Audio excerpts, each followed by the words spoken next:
नमस्कार, मी कृपा Sapkal news uncut मध्ये आपलं स्वागत करते। आढावा घेऊया टॉप 10 घडामोडींचा। महाराष्ट्रात सध्या गुंडगर्दी सुरू असून महायुती सरकारने महाराष्ट्राला बदनाम करून टाकले अशी घणाघाती टीका उद्धव ठाकरे यांनी सायन येथे मेळाव्यात केली आहे। राज्यात कोणतेच मोठे उद्योग धंदे येणार नाहीत अशी परिस्थिती निर्माण झाली आहे। हे नाकर्त्या राज्यकर्त्यांना कळत नाहीये। महाराष्ट्राची अशी बदनामी करायची की महाराष्ट्रात कोणी येऊच नये, मुंबईत राहणाऱ्यांची इतकी वाट लावायची की मुंबई पूर्ण भिकेला लागेल, हे बघून जीव जळतोय म्हणून मी लढायला उभा आहे असं वक्तव्य राज्यातील परिस्थितीवर उद्धव ठाकरे यांनी केलं। महाराष्ट्रामध्ये बाहेरचे उद्योगधंदे येणारच नाहीत अशी परिस्थिती करून ठेवायची, हे ह्या नाकर्ते आणि नालायक राज्यकर्त्यांना कळत नाहीये, सत्ताधाऱ्यांना कळत नाहीये। महाराष्ट्राची बदनामी करायची की जेणेकरून महाराष्ट्रामध्ये कोणी येऊच नये आणि मुंबईमध्ये जे राहत आहेत त्यांची अशी वाट लावून टाकायची की मुंबई पार भिकेला लावून टाकायची। हे बघून जीव जळतोय म्हणून मी लढाईला उभा आहे।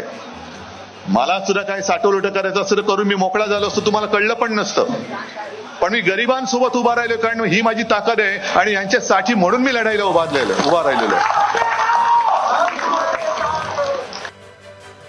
राष्ट्रवादी काँग्रेसचे राष्ट्रीय अध्यक्ष तथा उपमुख्यमंत्री अजित पवार, कार्याध्यक्ष माननीय खासदार प्रफुल्ल पटेल, प्रदेशाध्यक्ष माननीय खासदार सुनील तटकरे यांच्या प्रमुख उपस्थितीत काँग्रेसचे माजी मंत्री बाबा सिद्दीकी यांनी आपल्या अनेक सहकाऱ्यांसह आज राष्ट्रवादी काँग्रेस पार्टीत वांद्रे येथे जाहीर पक्षप्रवेश केला।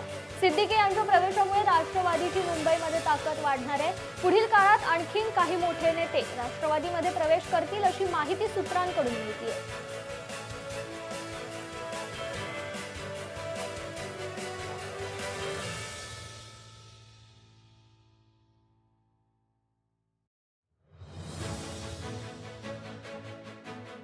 मुंबई रेल्वे विकास महामंडळातील MUTP 3 प्रकल्पांतर्गत नवीन पनवेल कर्जत उपनगरी रेल्वे प्रकल्प आकार घेत आहे। यात मुंबई लोकल मार्गावरील सर्वात मोठा वावरले बोगदा खोदण्याचे 80% काम पूर्ण झाले आहे, तर नढाळ आणि किरावली बोगदा खणण्याचे काम सुरू आहे। आंतरराष्ट्रीय मानकानुसार तिन्ही बोगद्यात नियंत्रण प्रणाली, देखभाल करण्यासाठी परिभ्रमण क्षेत्र, विद्युत दिवे आणि उत्कृष्ट वायुविजन प्रणाली कार्यान्वित करण्यात येणार आहे, अशी माहिती मुंबई रेल्वे विकास कॉर्पोरेशन कडून देण्यात आली आहे।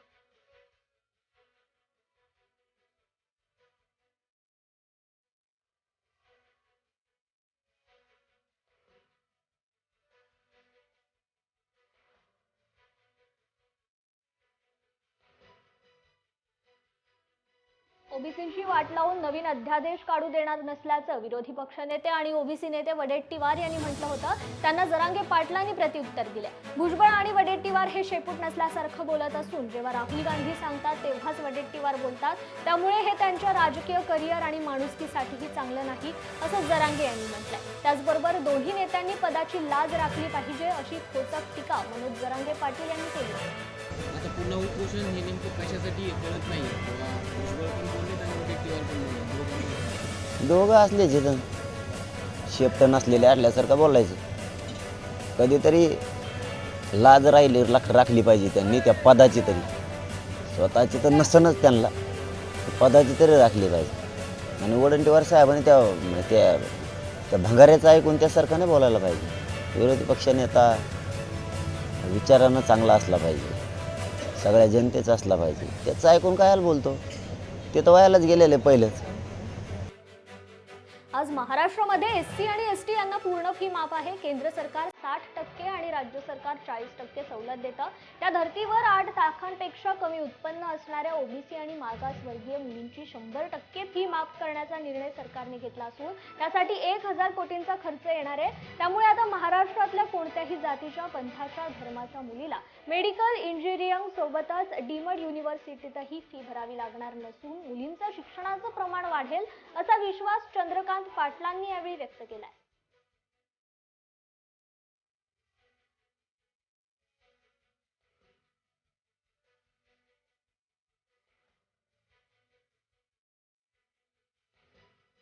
संसदेत डिसेंबर 2019 मध्ये मंजूर झालेला नागरिकत्व सुधारणा कायदा पुढच्या 2 महिन्यात होणाऱ्या लोकसभा निवडणुकीपूर्वीच लागू केला जाईल असे गृहमंत्री अमित शहा यांनी शनिवारी सांगितले।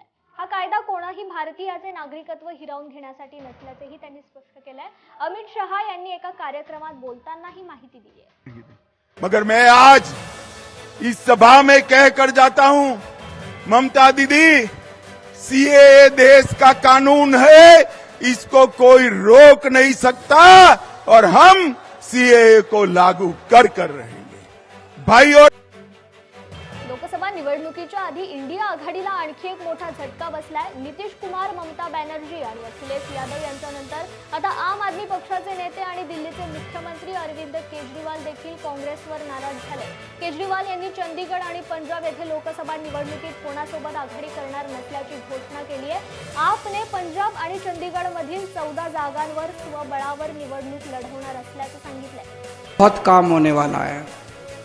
आज से 2 साल पहले आपने हमें आशीर्वाद दिया था, बहुत बड़ा आशीर्वाद दिया था। 117 में से 92 सीट दे दी थी आपने, इतिहास रच दिया था पंजाब के अंदर। आज आपसे हाथ जोड़ के मैं एक और आशीर्वाद मांगने आया हूं। अभी 2 महीने बाद चुनाव है लोकसभा के। इस लोकसभा चुनाव में पंजाब में 13 सीटें हैं, एक चंडीगढ़ की सीट है, 14 सीटें हैं। आने वाले 10-15 दिनों के अंदर आम आदमी पार्टी इन 14 की 14 सीटों पे अपने उम्मीदवारों की घोषणा कर देगी। अब आप लोगों से निवेदन है कि जिस तरह से आपने आशीर्वाद दिया था 2 साल पहले, उसी तरह से ये 14 की 14 सीटें आम आदमी पार्टी को जितानी है। झाड़ू पे वोट देना है आपको, भारी बहुमत से स्वीप करनी है। 14 की 14 सीटें आपको आम आदमी पार्टी को जितानी है। पाकिस्तानात झालेल्या निवडणुकीत इम्रान खान यांचा पाकिस्तान तेहरीक ए इन्साफ पक्षाने मुसंडी मारली आहे। इम्रान खान तुरुंगात असून त्यांच्या पक्षावरही बंदी घालण्यात आली आहे। त्यानंतर इम्रान यांनी समर्थन दिलेल्या अपक्षांनी या निवडणुकीत मुसंडी मारली असून त्या तुलनेत काही वर्षांपूर्वीपर्यंत पाकिस्तानच्या राजकारणावर वर्चस्व असणाऱ्या शरीफ आणि भुट्टो कुटुंबियांच्या पक्षांना मर्यादित यश मिळालंय। आता या पक्षांना एकत्रित येऊन पुन्हा सरकार स्थापन करावे लागणार आहे। त्यासाठी त्यांच्यामध्ये होणाऱ्या वाटाघाटीमध्ये आणि लष्कराच्या पाठिंब्यावरच सरकारचे स्थैर्य अवलंबून आहे।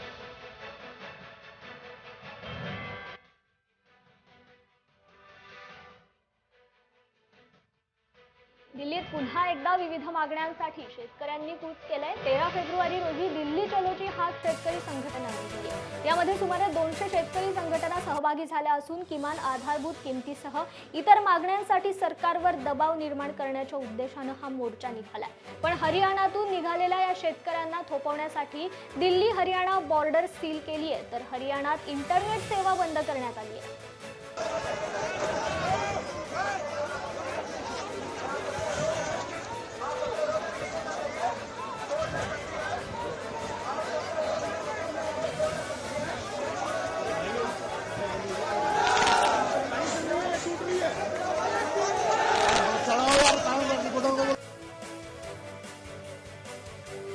भारत आणि ऑस्ट्रेलिया यांच्यात आज अंडर-19 विश्वचषकाचा अंतिम सामना रंगणार आहे। हा सामना विलोमूर पार्क बेनोनी येथे दुपारी 1:30 वाजल्यापासून खेळवला जाईल। भारत आणि ऑस्ट्रेलिया हे संघ तिसऱ्यांदा स्पर्धेच्या अंतिम फेरीत आमने-सामने येणार। याआधी 2दा ज्युनियर विश्वचषक फायनल दोन्ही देशांदरम्यान खेळली गेली होती आणि दोन्ही वेळा टीम इंडियाने ऑस्ट्रेलियाचा पराभव केलाय। दोन्ही युवा संघांमध्ये आतापर्यंत 37 एकदिवसीय सामने खेळले गेलेत। यापैकी भारताने 23 तर ऑस्ट्रेलियाने 14 जिंकले।